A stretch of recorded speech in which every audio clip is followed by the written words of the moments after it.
흔히 우리 인생을 마라톤 경주에 비유하곤 합니다. 42.19km의 마라톤 경주 가운데 우리가 얼마나 달려왔는지, 그리고 앞으로 우리가 얼마나 더 달려가야 할 것인지 생각을 해봅니다. 때로는 이 힘든 세상 하나님이 빨리 부르셨으면 좋겠다, 이런 생각이 들 때도 있습니다. 때로는 이 좋은 세상이 왜 이렇게 빨리 가는지, 할 수 있으면 내가 잡을 수만 있으면 좀 잡았으면 좋겠다라는 이런 생각이 들 때도 있습니다. 때로는 앞으로 내가 무엇을 하게 될지 나의 앞으로의 삶의 기대가 되기도 합니다. 반면에 앞으로 살아갈 인생에 대해 두려움과 무엇을 하게 될지 두려움과 또 기대감이 공존하기도 합니다. 우리가 100m 달리기 같으면 그냥 순간 스피드로 쭉 달려서 죽을 힘을 다해 달리고 나면 결승선에 다다릅니다. 10초, 9초 이렇게 나올 정도로 순간의 그 시간에 승패가 갈리게 되는 그런 경기가 있습니다. 우리 인생이 이렇게 금방 지나가 버린다 하면 여러분들은 어떤 생각이 들겠습니까? 9초 후에, 10초 후에 끝난다고 생각을 하면 말입니다. 그러나 마라톤은 그렇지 않습니다. 우리 인생도 100m 달리기와 같지 않고 마라톤을 하는 것과 같습니다. 갈 길이 멉니다. 그래서 페이스를 유지하기가 참 어렵습니다. 때로는 힘을 내야 될 때도 있고, 때로는 묵묵히 자기 페이스를 유지해야 될 때가 있습니다. 잠시 숨을 고르기 위해서 물을 마시기도 하고, 마시던 물로 머리를 적시면서 좀 쉬기도 합니다. 초반과 중반에 참기 힘든 고통이 오는 때도 있습니다. 이때만 잘 건너가게 되면 또 한동안은 어려움 없이 경주를 계속할 수 있습니다. 그리고 마지막이 되면 마지막 스퍼트를 내야 될 때가 있습니다. 정말 더 이상 뛸 수 없을 것 같던 선수들이 믿을 수 없을 정도로 속력을 내기 시작하는 때가 마지막 때입니다.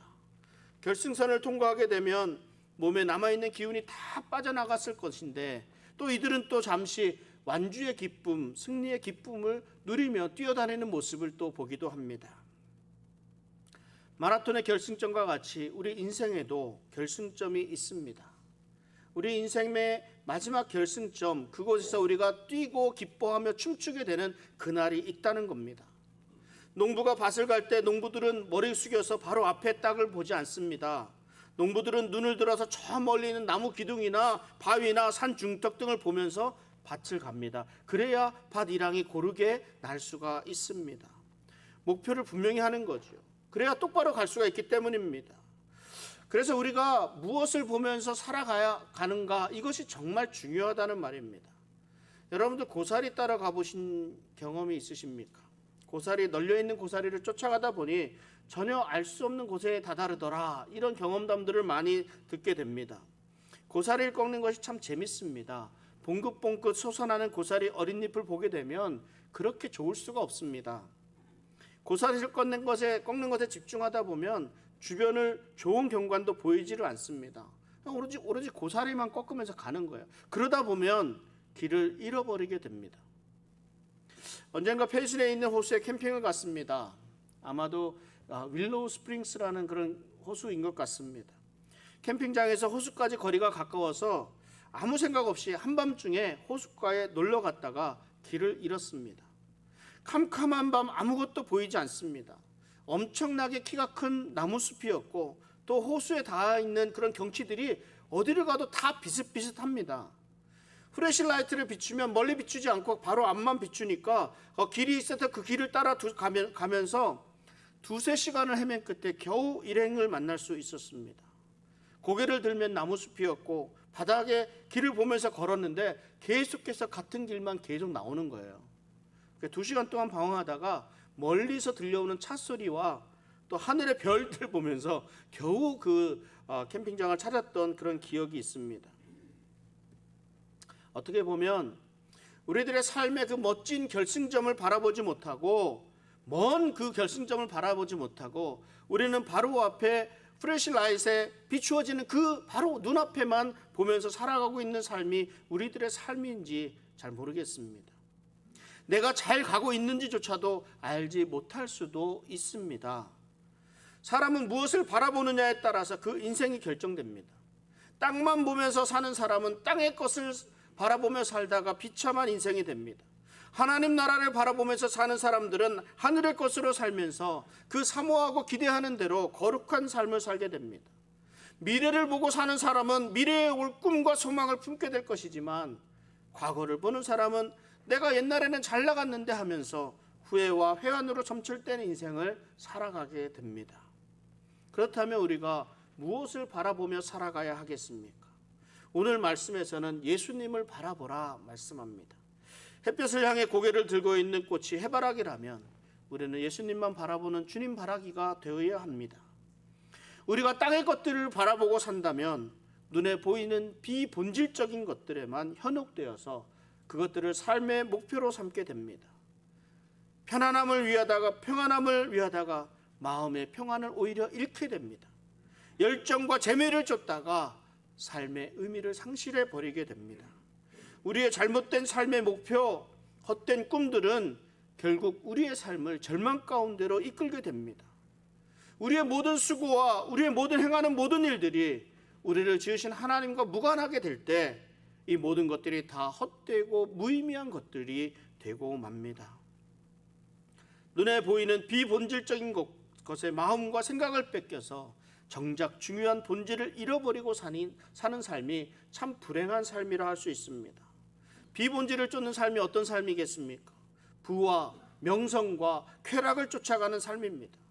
본질적인 것은 오히려 우리 눈에 보이지를 않습니다.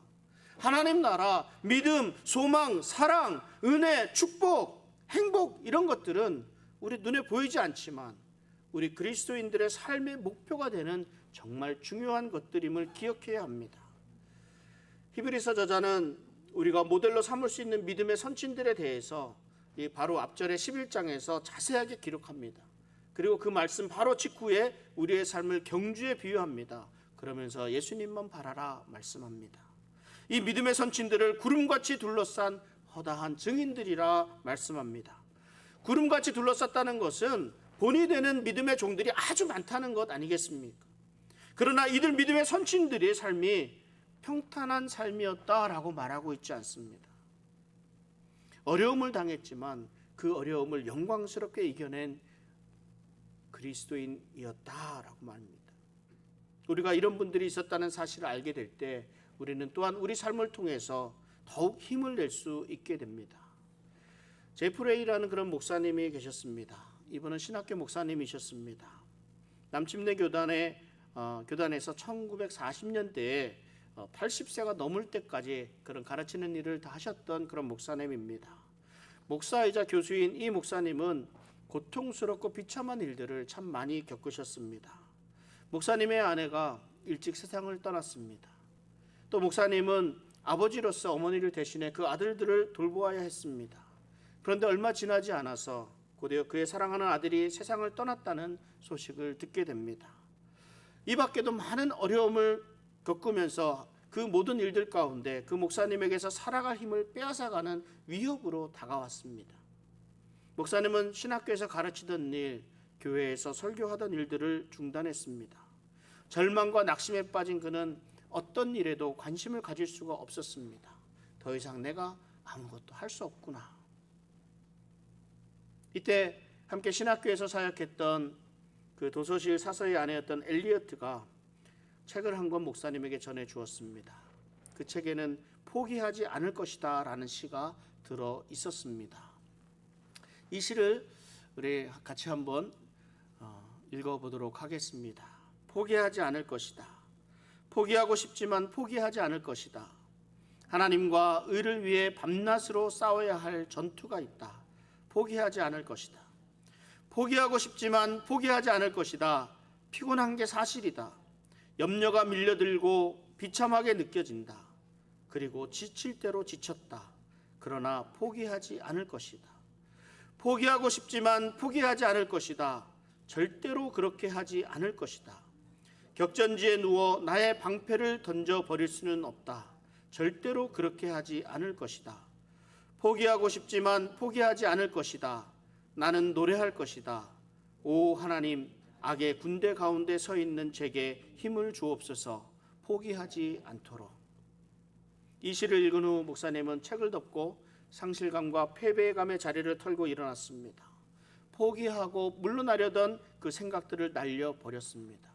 그는 다시 신학교 교정으로 돌아가 학생들을 가르쳤습니다. 그리고 이 포기하지 않을 것이다 라는 시를 늘 나누어주며 격려했다고 합니다.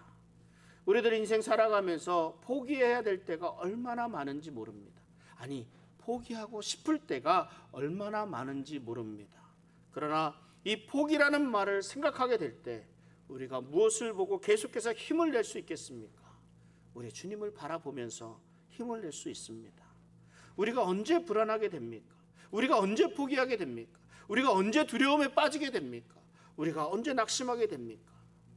우리가 우리의 끝을 알 수 없을 때, 그럴 때 불안하고 두려움이 있고 또 우리에게 낙심하게 되고 실망하게 되는 그런 일들이 있지 않습니까? 그러나 우리에게는 하나님 나라에 대한 소망이 있습니다. 우리의 걸음을 주님을 향해 맞출 수 있어야 합니다. 주님만 바라보며 나아갈 때 우리는 모든 어려움을 극복할 수 있습니다. 오직 예수님만 바라라, 이렇게 말씀하는 거예요. 그런데 어떻게 우리가 우리의 삶의 방향을 예수님에게 맞추며 예수님에게 잡을 수 있겠습니까? 제가 대학 다닐 때 갑작스럽게 지리산에 등반한 적이 있습니다. 이 얘기 한번 말씀드린 것 같은데, 학교 동아리 모임이 있는데 지리산이라는 책을 같이 읽고 토론하는 그런 동아리였습니다. 모임을 마치고 갑자기 지리산이라는 책을 읽었으니까 우리가 지리산에 한번 가야 되지 않겠냐 이래갖고 갑자기 직접 가보는 게 좋겠다고 해서 그날 밤 기차표를 구입해서 그날 밤 출발을 했습니다. 갑자기 꾸린 짐들이라 등산을 할 수 있을까 걱정이 되는 모양들을 하고 나타났습니다. 급하게 구한 텐트 2개, 자취방에서 가져온 코펠, 그리고 생쌀, 마른 반찬 몇 개가 전부였습니다. 심지어 어떤 사람은 기타를 하나 등에 메고 있더라고요. 참 모두가 지리산을 가볍게 생각했던 것 같습니다. 우리가 잡은 지리산 일정은 천왕봉까지 올라가는 것은 전혀 생각을 하지 않았습니다. 책의 배경이 되었던 그 화엄사를 거쳐서 중간 정도 되는 반야봉을 지나 뱀사골 산장 정도까지만 오르고 내려오자, 이런 생각이었습니다. 구례에 도착해서 해가 밝아오기 시작합니다. 밤새 잠도 제대로 자지 못하고 화엄사를 지나 산을 오르기 시작했습니다. 그런데 나중에 알고 보니 이 화엄사를 지나는 그 산길이 지리산을 오르는 여러 가지 길 가운데서 가장 험악한 길이라고 합니다. 산행에 함께 간 인원이 약 15명 정도 되었습니다. 그런데 산을 오르다가 비가 또 옵니다. 그냥 비를 맞게 됩니다. 그러니까 체력이 안 된 선배들 둘이 뒤로 처지게 되면서 함께 이들과 오르게 되었는데요. 앞서가는 사람들과 너무나 떨어지게 되고 결국은 우리 셋이 길을 잃어버렸습니다. 비는 오지요. 우리 함께하는 사람들이 체력이 다 떨어졌지요. 물은 없지요. 그래서 조난이라는 말이 생각이 났습니다. 조난. 우선 배낭을 풀러서 먹을 것을 찾아서 생쌀을 먹으며 마른 반찬을 씹으며, 물이 없으니까 어떡합니까? 목에 둘렀던 수건을 이렇게 입에 짜서 넣으면서 이렇게 길을 걸었습니다. 그런데 깊은 산속이라 길을 찾을 수가 없었습니다. 한참을 가도 사람들을 찾을 수가 없었습니다. 그때 한 선배가 이런 말을 합니다. 나무에 묶여있는 붉은색 끈을 보고 가면 된다고 말입니다. 나무에 묶여있는 붉은색 끈. 이 나무에 묶인 붉은 끈은 길을 잃은 사람들을 위해서 대피소가 있는 곳으로 안내를 하는 것이라 합니다. 우리는 무조건 산 정상을 향해 빠르게 올라가면 되는 줄 알았습니다. 그런데 산 정상을 향해 빠르게 올라가다 보니까 점점 더 길이 험해지기만 할 뿐이었습니다. 그러나 붉은 끈을 보고 방향을 정하게 된 뒤에는 산을 내려가기도 하고 올라가기도 하는 좀 불안함은 있었지만, 이 길이 맞는지 하는 순간에 한밤중에 저쪽에서 노랫소리가 들려옵니다.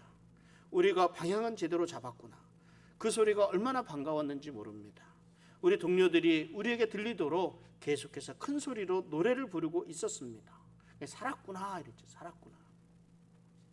우리는 빨리빨리 정상으로 올라가야 사람들을 만날 수 있으리라고만 생각을 했습니다. 그런데 급하게 서두르면 조난을 당하고 맙니다.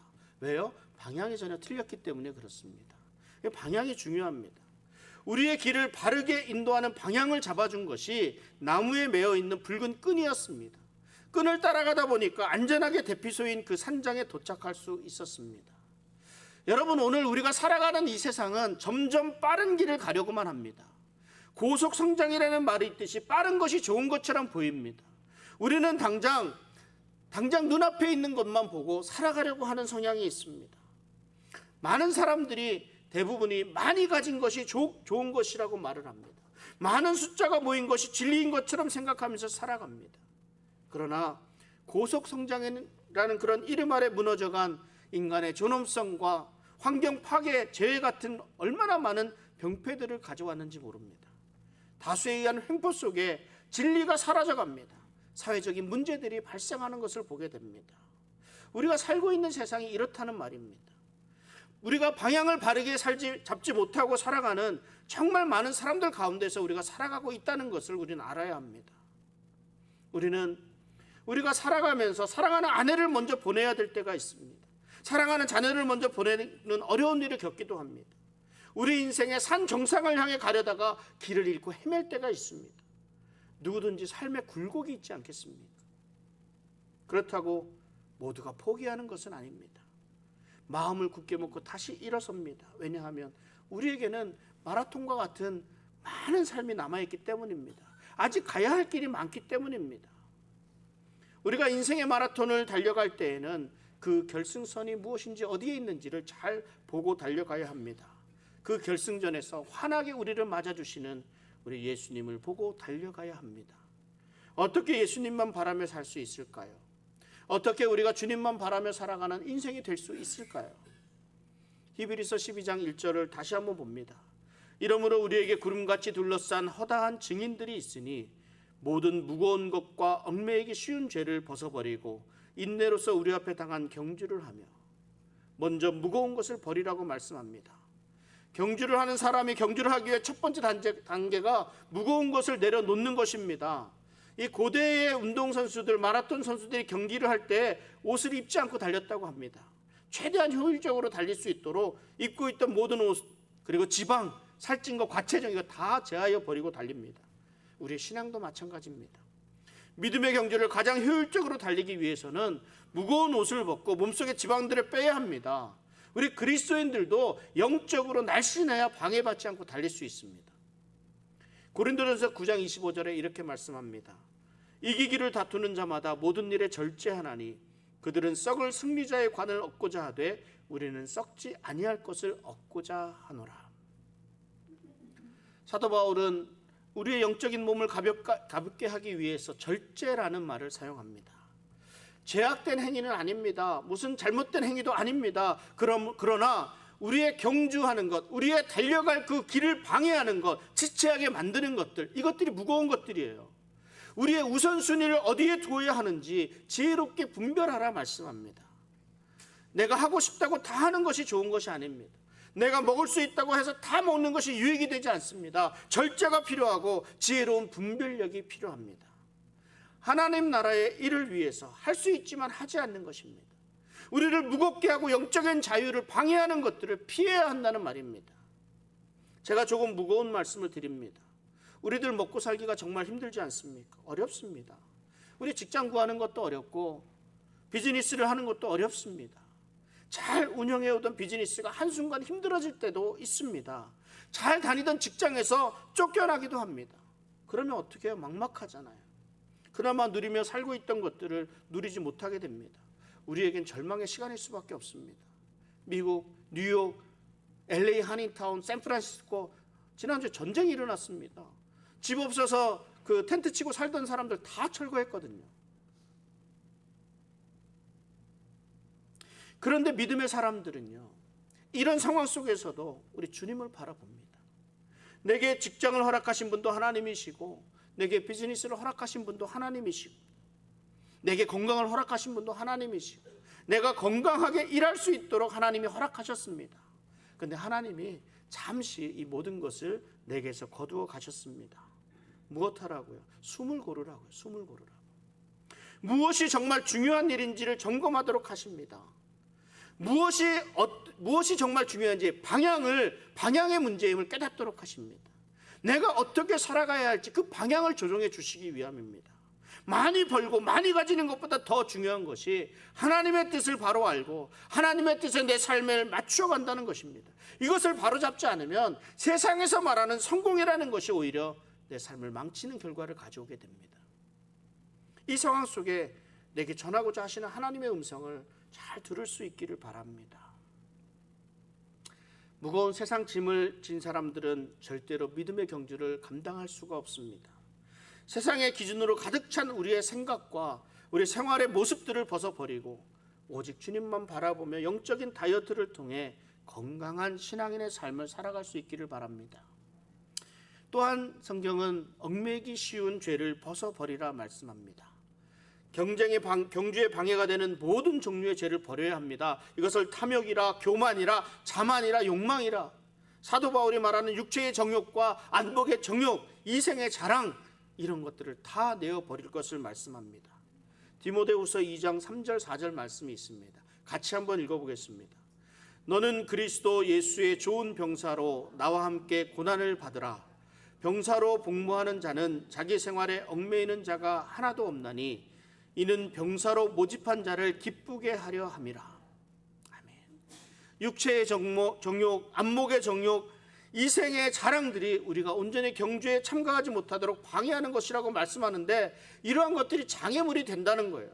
우리가 어떻게 하면 이런 장애물들을 극복할 수 있겠는가?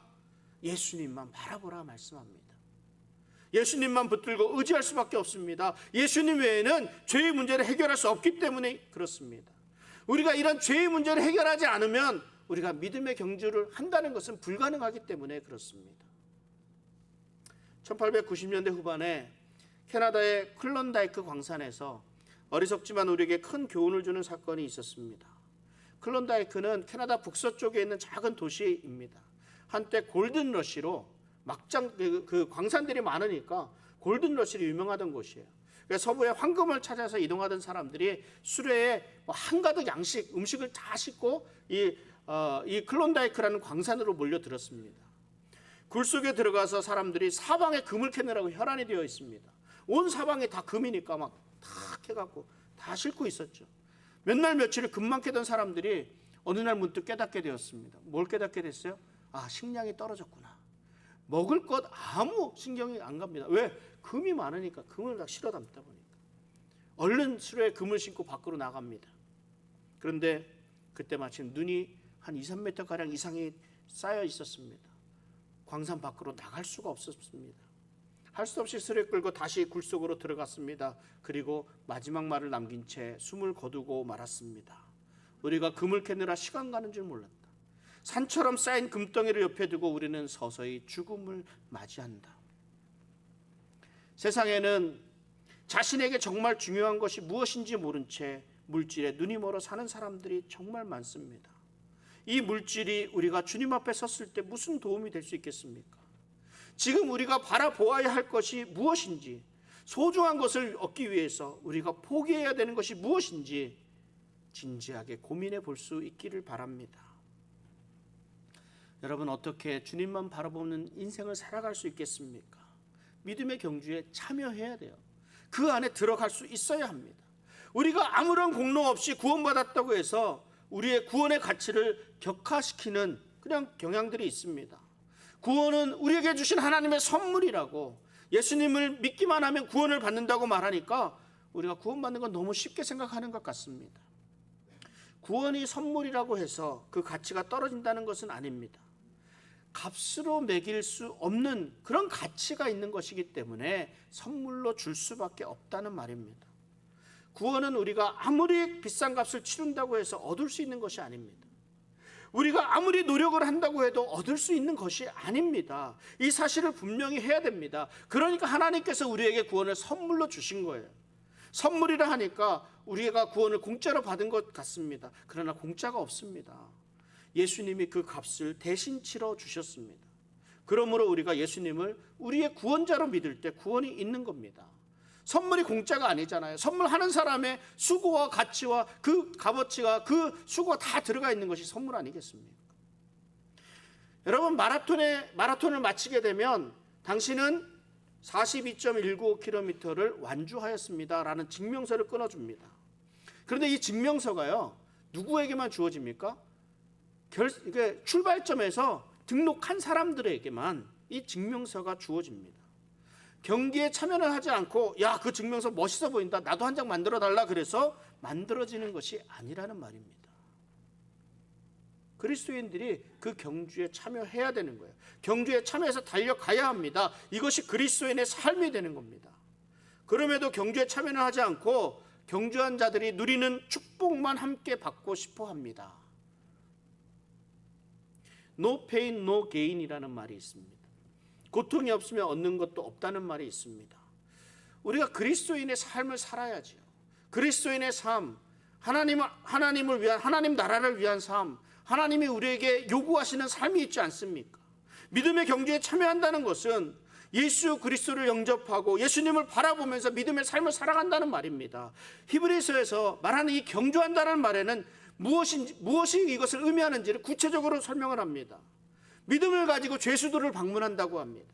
믿음을 가지고 이방인들을 환대합니다. 믿음을 가지고 하나님을 믿고 신뢰합니다. 경배하고 그리스도를 알고 용기를 가지고 기도하고 다른 사람들을 격려하고 죄를 고백하는 것이라고 말합니다. 이것을 한마디로 요약하면 하나님을 사랑하고 이웃을 사랑하는 행동이 되는 거예요. 예수 그리스도를 인생의 주인으로 모시고 예수님만 바라보며 진정한 경주의 삶을 살아가는 우리 성도님들 되시기를 바랍니다. 하나님이 진정 원하시는 것은 주변인으로서 그저 형식만, 그저 나는 내가 예수 믿는 사람인가 하는 것이 아니라 예수 믿는 사람으로 그리스도인으로 살아가는 것을 원하십니다. 그리고 무엇보다 중요한 것은 인내로서 경주를 완주하라 하는 말씀입니다. 우리 앞에 당한 경주는 사실 그리스도인들이 경험할 시련을 가리키고 있습니다. 그리스도인은 인내로서 경주에 참여해야 합니다. 그리스도인의 삶에 반대와 고난이 있는 것은 당연합니다. 또한 어떤 때에는 하나님과의 관계를 위험하게 하는 일들을 포기해야 될 때도 있습니다. 그리고 철저하게 성령을 의지하며 죄와 싸우는 삶이 그리스도인의 삶입니다. 우리들의 온전한 삶을 위해 우리가 해야 할 일 오직 주님만 바라보는 것입니다. 청와대 경호실에서 일했던 한 분이 계십니다. 경호실에서 한 5분의 대통령을 모시고 있었다고 합니다.